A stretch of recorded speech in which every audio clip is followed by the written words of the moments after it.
بسم الله الرحمن الرحيم.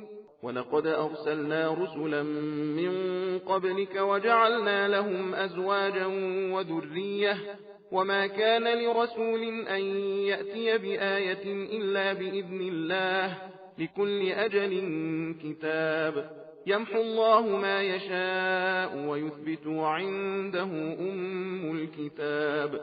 وإما نرينك بعض الذي نعدهم أو نتوفينك فإنما عليك البلاغ وعلينا الحساب.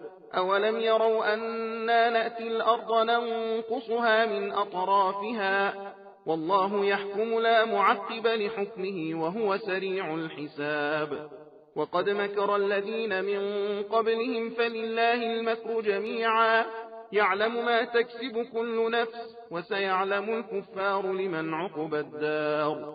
ويقول الذين كفروا لست مرسلا قل كفى بالله شهيدا بيني وبينكم ومن عنده علم الكتاب. بسم الله الرحمن الرحيم. ألف لام را كتاب أنزلناه إليك لتخرج الناس من الظلمات إلى النور بإذن ربهم إلى صراط العزيز الحميد. الله الذي له ما في السماوات وما في الأرض وويل للكافرين من عذاب شديد. الذين يستحبون الحياة الدنيا على الآخرة ويصدون عن سبيل الله ويبغونها عوجا أولئك في ضلال بعيد. وما أرسلنا من رسول إلا بلسان قومه ليبين لهم فيضل الله من يشاء ويهدي من يشاء وهو العزيز الحكيم. ولقد أرسلنا موسى بآياتنا أن أخرج قومك من الظلمات إلى النور وذكرهم بأيام الله إن في ذلك لآيات لكل صبار شكور.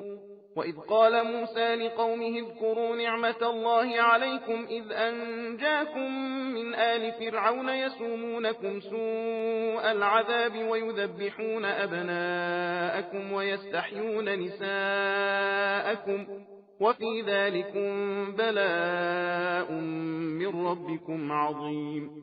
وإذ تأذن ربكم لئن شكرتم لأزيدنكم ولئن كفرتم إن عذابي لشديد. وقال موسى إن تكفروا أنتم ومن في الأرض جميعا فإن الله لغني حميد.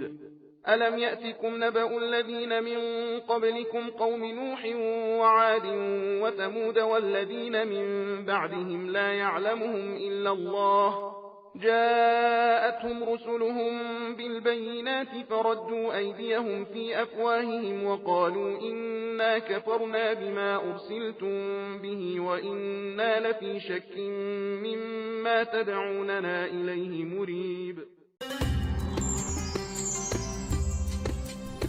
सबील कुरान हिदायत का रास्ता।